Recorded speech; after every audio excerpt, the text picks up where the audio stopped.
پہلے آپ اپنے ملک کے اندر ایک ایسا ماحول پیدا کریں تاکہ اعتماد کا فقدان ختم ہو جائے، ایک دوسرے پر اعتماد آ جائے۔ باوجود اس کے کہ اعتماد کا فقدان ہے، حکومتی پارٹیوں، ٹھیک ہے، حکومت کی حکمت عملی، ان کی طرز حکمرانی اور اپوزیشن جماعتوں کے درمیان سب سے پہلے جمعیت علماء اسلام اس پارلیمنٹ کی جو نمائندگی ہے اس پر معترض ہے۔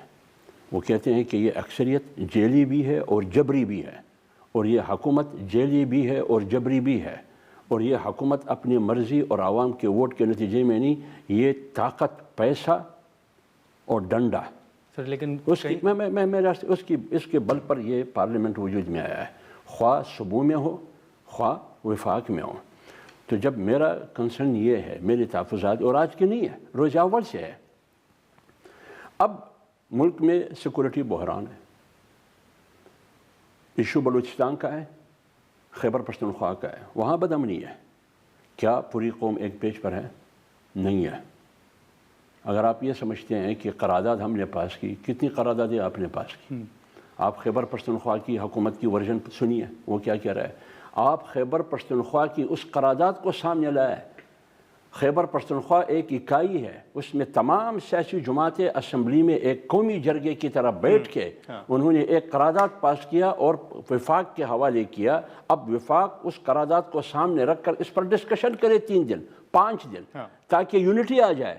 جب تک یہ یونٹی نہ ہو تو سیکورٹی بحران تو جاری رہے گی۔ اسی طرح بلوچستان کی جو جنون قیادت ہے، جب بلوچستان میں صورتحال مخدوش ہے، بلوچستان کے لوگ لاشیں اٹھا رہے ہیں، عام شہریوں کی صورت میں بھی، فورسز کی صورت میں بھی، اور دہشت گردی کی حمایت کوئی بھی نہیں کر سکتا، نہ بارود کی حمایت کریں گے، نہ گولی کی حمایت کریں گے، نہ مار داڑ اور دنگا فساد کی حمایت کریں گے۔ لیکن سوال یہ ہے کہ کیا مصنوعی قیادت کے ذریعے آپ معیشت کو بحال کر سکیں گے، یا سیکورٹی کو بحال کر سکیں گے، یا سیاسی استحکام آئے گی؟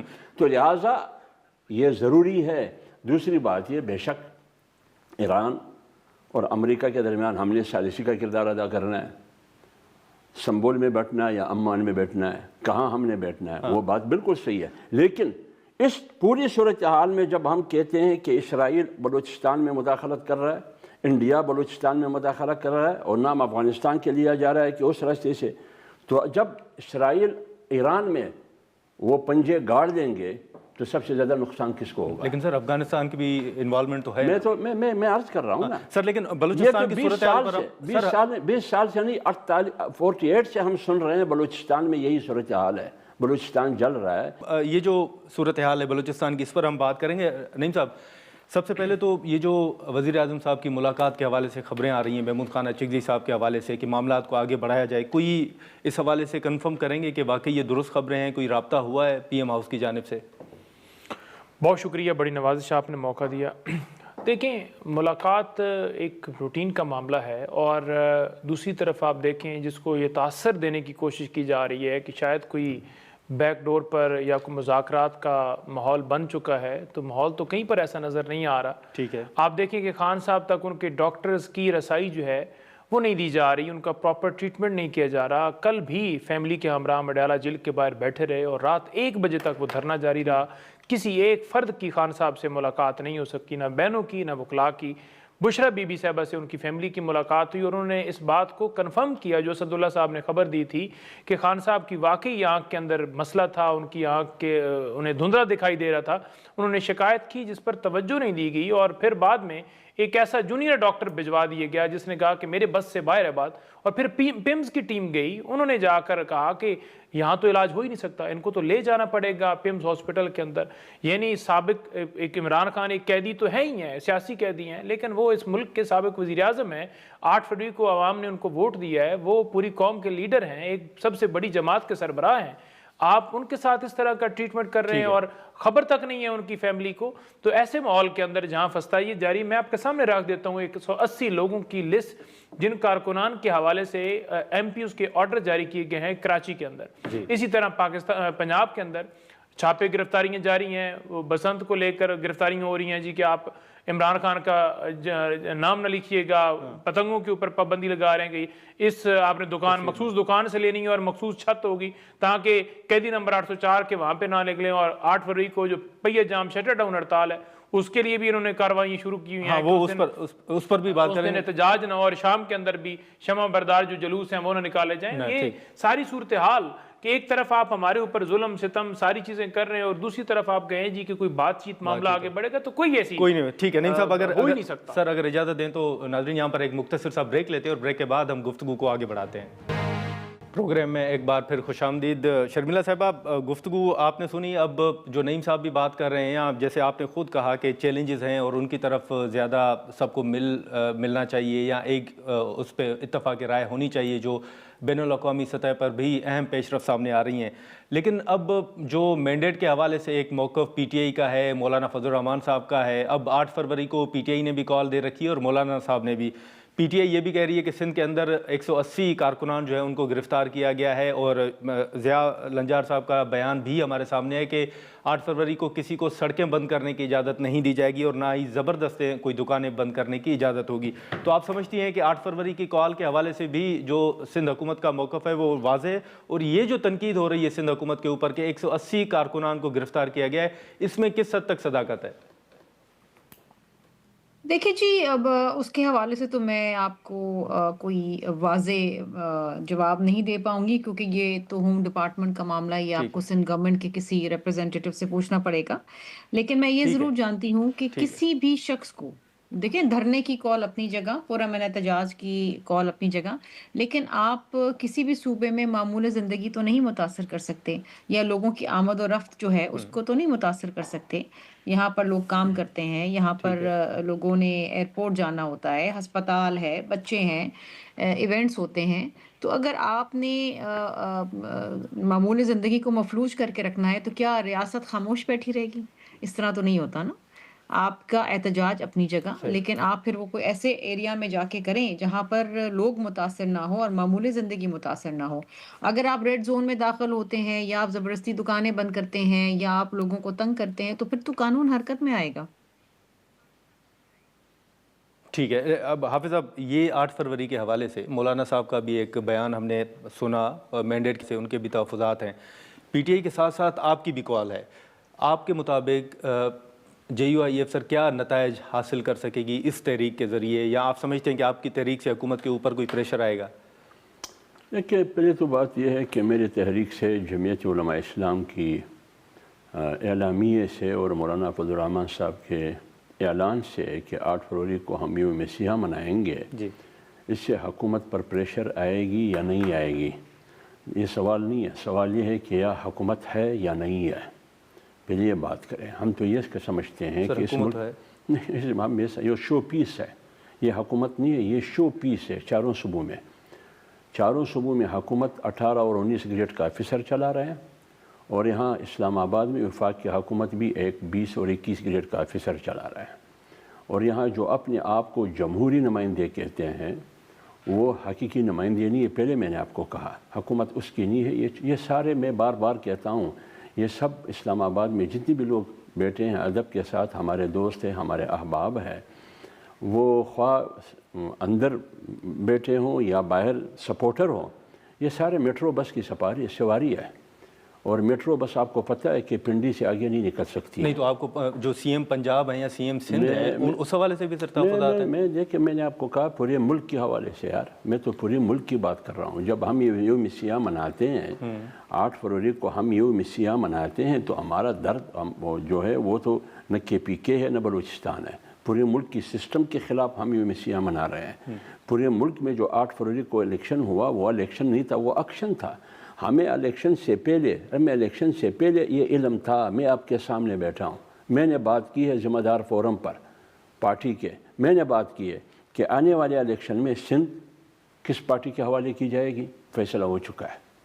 الیکشن سے پہلے فیصلہ ہو چکا ہے، الیکشن کی کوئی ضرورت نہیں، یہ صرف ڈرامہ ہے، دکھاوا ہے۔ میں نے کہا ہے کہ بلوچستان میں حکومت کس کی ہوگی، وہی لوگ جو کل کاپ میں تھے، پھر نون میں گئے، پھر راتوں رات پوری اسمبلی باپ میں چلی گئی، باپ پارٹی بنی، پھر وہی ڈیوائڈ ہو گئی، کچھ لوگ ایک پارٹی میں گئے، کچھ لوگ دوسری پارٹی میں گئے، انہی دو پارٹیوں کا مشترکہ دوسری پارٹی باپ کی صورت میں بلوچستان میں اس کی حکومت بنی۔ حکومت کس کی ہے بلوچستان میں؟ سندھ میں کس کی حکومت ہے؟ یہ ہمیں الیکشن سے پہلے علم تھا۔ پنجاب کا ہمیں علم تھا کہ کس کی حکومت ہوگی، خیبر پختونخوا کا ہمیں علم تھا کہ کس کی حکومت ہوگی، وفاق کا ہمیں علم تھا کہ کس کی حکومت کی ہوگی، اقتدار کے ایوانوں میں کون ہوں گے اور سپورٹر کون سی پارٹیاں ہوں گی، یہ ہمیں پتہ تھا۔ تو جب یہ سب کچھ پتہ تھا تو پھر الیکشن ڈرامہ بازی کی ضرورت کیا تھی؟ اس لیے ہم یہ وسیع منا رہے ہیں، لوگوں کو یہ بتانا چاہتے ہیں کہ 8 فروری کو الیکشن نہیں ہوا ہے، 8 فروری کو آئین پر حملہ ہوا ہے، 8 فروری کو عوام کے ووٹ پر حملہ ہوا ہے، بہت بڑی ڈکیتی ہوئی ہے، لہٰذا اس ڈکیتی کے خلاف ہم احتجاج کریں گے، یوم سیاہ منائیں گے اور اس ملک میں صاف شفاف غیر جانبدارانہ انتخابات کا مطالبہ کریں گے جلد از جلد، جس میں غیر مرئی قوتوں کی مداخلت نہ ہو۔ اب آپ نعیم صاحب، مولانا صاحب نے بھی احتجاج کیا، ان کے ساتھ آپ کے مذاکرات پہلے بھی چلتے رہے، بات چیت ہوتی رہی، اب ضیاء الانجار صاحب کا بھی بیان ہے، شرمیلا صاحبہ کی بھی گفتگو آپ نے سنی، آپ سمجھتے ہیں کہ 8 فروری کے حوالے سے مولانا صاحب سے کوئی بات چیت ہو سکتی ہے، کوئی مشترکہ حکمت عملی کی طرف جایا جا سکتا ہے؟ دیکھیں، سب سے پہلے میں شرمیلا صاحبہ کا جو ہے وہ جواب دینا چاہوں گا۔ انہوں نے کہا جی کہ اگر یہ لوگوں کو پریشان کریں گے، مارکیٹیں بند کریں گے، زبردستی بند کروائیں گے، یا لوگوں کو پرابلمز ہوں گی، لوگوں کو مسائل کا سامنا ہوگا، تو میرا خیال میں اگر آپ اپنی تاریخ دیکھیں تو آپ کو یاد ہوگا کہ آپ بھی احتجاج کرتے رہیں، آپ بھی شہروں کے اندر ہی جلسے کرتے رہیں، آپ بھی سندھ سے نکل کر جی ٹی روڈ کے راستے ادھر ڈی چوک اسلام آباد پہنچے تھے، تو کیا اس وقت عوام کو مسئلہ نہیں تھا؟ اس وقت آپ نے کہا کہ مہنگائی معاملہ ہے، یہ جو بھی آپ کا کاز تھا عوام کی ایشو کے لیے نکلیں۔ آج بھی پوری قوم جو ہے وہ ان کا مینڈیٹ چوری ہوا ہے، کیونکہ مینڈیٹ چوری کر کے آپ لوگوں کو دیا گیا ہے، تو آپ سمجھتے ہیں کہ یہ ہمیں چوری کر کے دیا گیا اس کے خلاف بات نہ کریں۔ دیکھیں، بازاروں کے اندر جا کر پمفلیٹ بانٹنا اور کہنا کہ آپ اپنی دکان بند کیجیے گا، بند رکھیے گا، ایک مہم سٹارٹ کرنا کہ اس دن کے اوپر 8 فروری یوم سیاہ کے طور پر پوری قوم منا رہی ہے، آپ بھی اس میں پارٹیسپیشن کریں، تو اس سے کون سا کسی کو مسئلہ ہو رہا ہے؟ مسئلہ اسی کو ہو رہا ہے جس کے بارے میں یہ بات ہو رہی ہے۔ ٹھیک ہے، تو لہٰذا پوری قوم جو ہے وہ عمران خان کے اوپر انہوں نے اعتماد کیا، ہم بالکل اس کو مزید موبلائز بھی کریں گے، یہ جتنے مرضی ہے گرفتاریاں چھاپے کرتے رہیں۔ انہوں نے سی ایم کے دورے کے اوپر بھی یہی کیا، جمہوریت کا ادھر لیکچر دینا، ہم ویلکم کرنے کے لیے جا رہے ہیں، جی ویلکم ہوا، پگڑی پہنائی جو پہناتے ہیں اجرک، اس کے بعد جی وہ ٹوپی، سندھی ٹوپی پہنائی، اور پھر اس کے بعد آپ نے دیکھا کہ وہ کیسے سندھی ٹوپی اتاری بھی گئی اور کیسے اجرک بھی واپس لی گئی، وہاں جیسے جلسے کی اجازت نہیں دی گئی اور جیسے وہاں لوگوں کے اوپر لاٹھی چارج وہ تو وہ کہہ رہے ہیں نا کہ جو معاہدہ تھا آپ نے اس کی خلاف ورزی کی۔ کیا معاہدہ تھا جی؟ کہ کہاں پہ احتجاج کرنا ہے، کہاں پر جلسہ کرنا ہے؟ نہیں دیکھیں، معاہدہ انہوں نے خود کہا تھا کہ آپ وہاں جلسہ کر لیجیے، اور وہ مینار پاکستان جو قائد اعظم کا مزار ہے اس کے اندر نہیں تھا، اس کے سامنے تھا، جہاں پر پیپلز پارٹی بھی، پی ٹی آئی بھی اس سے پہلے کرتی رہی ہے، اس میں کوئی گدگر نہیں تھا۔ لیکن یہ خوف اس حد تک ہے کہ گڈے کے اوپر آپ تصویر لگائیں گے تب بھی آپ کو دھر لیا جائے گا، خوف اس حد تک ہے کہ زمین کے اوپر دفعہ 144 دیکھی تھی، اب آسمان کے اوپر دفعہ 144 لگا دی گئی ہے کہ وہاں بھی کوئی نقص امن کا خطرہ پیدا ہوا ہے۔ خوف اس حد تک ہے کہ آپ نے عمران خان کے گانے پہ پابندی لگانی تھی تو 300 گانوں کی آپ نے لسٹ شائع کر دی کہ یہ بیہودہ گانے ہیں۔ بھائی عمران خان والا جو گانا ہے اس کے اندر کیا بیہودگی ہے؟ ناقدہ کوکا بتائیں نا۔ تو صرف مسئلہ عمران خان سے ہے جس کے لیے ساری رات سارا دن۔ اب شرمیلا صاحبہ، ایک تو بلوچستان کے اندر بھی آپ ہی کی حکومت ہے، پیپلز پارٹی کی حکومت ہے، اور پی ٹی آئی اکثر یہ بیانات ان کے سامنے آتے رہتے ہیں کہ چلے خیبر پختونخوا کے اندر تو پی ٹی آئی کے اوپر تنقید ہے کہ وہ دہشت گردی کے خلاف تعاون نہیں کر رہے وفاق کے ساتھ، لیکن جو بلوچستان کی حکومت ہے وہ تو تعاون کر رہی ہے، تو آپ سمجھتی ہیں کہ وہاں پر نو ڈاؤٹ جیسے حافظ صاحب نے بھی کہا کہ ہم سب دہشت گردی کے خلاف ہیں، اس بات کو آپ انڈورس کرتی ہیں جو پی ٹی آئی کا موقف ہے کہ وہاں پر پھر زیادہ دہشت گردی کی وجوہات کیا ہو سکتی ہیں؟ دیکھیں جی، بلوچستان کے اندر تو ہمیں یہ معلوم ہے کہ بیرون ملک کی مداخلت ہے اور انٹرفیئرنس ہے، اور اس کے شواہد بھی موجود ہیں ہماری لا انفورسمنٹ ایجنسیز کے پاس۔ وہاں تو براہ راست انڈیا کی مداخلت ہے۔ میں پراکسی اس لیے نہیں کہوں گی کیونکہ انڈیا اگر افغانستان کو بھی استعمال کر رہا ہے یا بلوچستان کے غیور لوگوں کو استعمال کر رہا ہے، گمراہ کر رہا ہے، تو یہ باقاعدہ ایک پاکستان کو ڈیسٹیبلائز کرنے کی ایک سازش ہے جو آپ اپنے دشمن ملک سے ایکسپیکٹ کر سکتے ہیں. سو وہاں تو معاملات کچھ ایسے ہی. آپ نے جعفر ایکسپریس کا بھی سانحہ دیکھا، اور ابھی بھی جو دہشت گردی کے واقعات ہوئے ایک دن میں 12 لوکیشنز کے اوپر، اور 100 سے زیادہ دہشت گرد مارے گئے. لیکن خیبر پختونخوا کے حوالے سے میں ایک چیز کہنا چاہوں گی کہ وہاں کی جو مقامی حکومت ہے، جو ان کی پروونشل گورنمنٹ ہے، جی وہ سنجیدہ نہیں نظر آتی ہے. گفتگو اگر ہوتی ہے پی ٹی آئی سے تو یہی ہوتی ہے عمران خان سے ملاقات، عمران خان کے معالجی، عمران خان کی بہنوں سے ملاقات. وہاں کی سیکیورٹی سچویشن کے حوالے سے پی ٹی آئی بات نہیں کرتی ہے، نہ وہ کسی قسم کی سنجیدگی دکھاتی. یہ ایک تشویشناک بات ہے، کیونکہ جب تک پروونشل گورنمنٹ آن بورڈ نہیں ہوگی اور وہ ان سنک نہیں ہوگی وفاق کے ساتھ اور اپنی لا انفورسمنٹ ایجنسی کے ساتھ، اس صوبے میں پائیدار امن قائم نہیں ہو سکتا. چاہے آپ اسے پولیٹیکل انسٹیبلٹی کہیں، بے شک آپ کو ایک دوسرے کی شکل نہ پسند ہو، سیاست نہ پسند ہو، لیکن جب آپ کے لوگ مر رہے ہوتے ہیں، شہید ہو رہے ہوتے ہیں، اور آپ کا صوبہ جل رہا ہوتا ہے، تو آپ اپنی حد الامکان کوشش کرتے ہیں کہ تمام سیاسی اختلافات ایک طرف رکھے، آپ صوبے کی بہتری کے لیے اور اپنی عوام کو محفوظ رکھنے کے لیے آپ ایک دوسرے کا ساتھ دے کے چلیں. وہ ہمیں نظر نہیں آ رہا ہے. ناظرین، یہاں پر ایک مختصر سا بریک لیتے ہیں اور بریک کے بعد گفتگو کو آگے بڑھاتے ہیں. پروگرام میں ایک بار پھر خوش آمدید. نعیم صاحب، آپ اس پر اگر رائے دیں تو میں حافظ صاحب کی طرف بھی آؤں گا کہ یہ جو دہشت گردی کے حوالے سے یا ان کے خلاف کارروائیوں کے حوالے سے جو وفاق کا موقف ہے، پہلے آپ لوگوں نے کہا کہ جی ہمارے احکامات نہیں ہیں، لیکن جب وفاق کی وزراء نے پریس کانفرنس کی تو انہوں نے تو ایک نوٹیفیکیشن بھی دکھایا کہ یہ صوبائی حکومت کا ہے اور ہمارا کوئی لینا دینا نہیں ہے اس سے. دیکھیں، انڈیا کی جو مداخلت کی بات انہوں نے کی ہے، تو انڈیا کی مداخلت کو، ان دہشت گردوں کو روکنا میرا کام ہے یا جن کی ڈیوٹی ہے ان کا کام ہے؟ کیوں نہیں روکا جا رہا؟ اگر آپ پی ٹی آئی کے کارکنوں کو ان کی لوکیشن ٹریس کر کے سن لیجئے نا، ان کے گھروں سے اٹھا لیتے ہیں، پریس کانفرنس کروا لیتے ہیں، اغوا کاریاں ہو جاتی ہیں، چھاپے مار لیتے ہیں، ہر جگہ پر پہنچ جاتے ہیں، تو ادھر آپ کا کیوں نہیں ہے دھیان؟ پھر ناکامی ہماری ہے یا آپ کی ہے؟ سر وہ تو اور دوسری چیز یہیں پر ہم نے سنا تھا کہ یہ کہتے تھے کہ ایک ایس ایچ او کی مار ہے جی دہشت گرد. آج کہتے ہیں جی کہ چند سرفراز بگٹی ہونے دہشت گردی ختم ہو جاتی ہے. ایس ایچ او سے تو پھر بگٹی سے تو پھر ایس ایچ او جو ہے تگڑا ہے کہ 4-5 سرفراز بگٹی ہوں تو ایک ایس ایچ او جو ہے اس سے بھاری ہے. لیکن دہشت گردی تو کنٹرول نہیں ہوئی. آپ اس بات کے اوپر بھی سیاست کر رہے ہیں. عوام کا مینڈیٹ کیوں نہیں وہاں تسلیم کیا جاتا؟ جو مریم نواز جاتی تھی، جو پیپلز پارٹی کے رہنما وہاں جاتے تھے بلوچستان کے اندر اور کھڑے ہو کے کہتے تھے کہ یہاں لوگوں کو اٹھا لیا جاتا ہے، لوگوں کے بھائیوں کو اٹھا لیا جاتا ہے، بچوں کو اٹھا لیا جاتا ہے، پھر ان کی لاشیں ملتی ہیں. آج آپ کا موقف بدل گیا.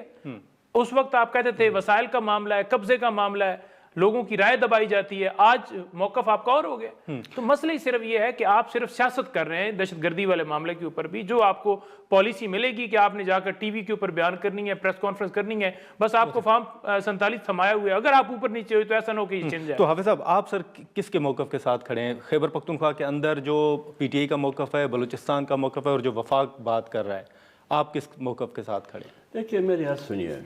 جمعیت علماء اسلام کا اصولی طور پر فیصلہ یہ ہے اور پالیسی یہ ہے کہ مسائل طاقت کے ذریعے حل نہیں ہو سکتے.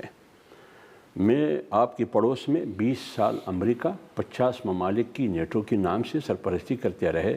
آخر دوحہ میں مذاکرات ہوئے نا. دوسری بات، انڈیا آپ کے پڑوس میں کتنی بار وہ آپ پہ حملہ آور ہوئے. آج بھی آپ انڈیا اپنا کرکٹ ٹیم بھیج رہے ہیں باوجود اس کے کہ وہ آپ کی وجود کو تسلیم نہیں کرتے.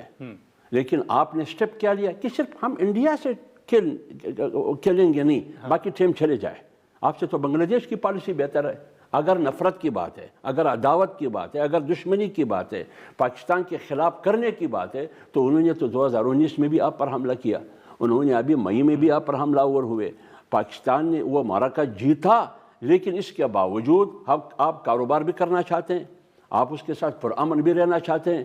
لیکن افغانستان کے بارے میں آپ کا رویہ کیوں ٹھیک نہیں ہے؟ اگر ایران کے ساتھ آپ کے تعلقات خراب ہوں گے، ایک دوسرے پر حملے ہوئے آج سے 2 سال پہلے یا 1.5 سال پہلے، 48 گھنٹے میں مذاکرات کے ذریعے وہ مسئلہ حل ہوا، کو افغانستان کے ساتھ بھی بیٹھ کے مسئلہ حل کرے. ایک بات یہ پی ٹی آئی کے حوالے سے میں بات کر رہا ہوں. دوسری بات یہ ہے کہ یہ جو طالبان کی حکومت آئی، اس کے بعد جو لوگ یہاں لائے گئے وہ کون لائے گئے؟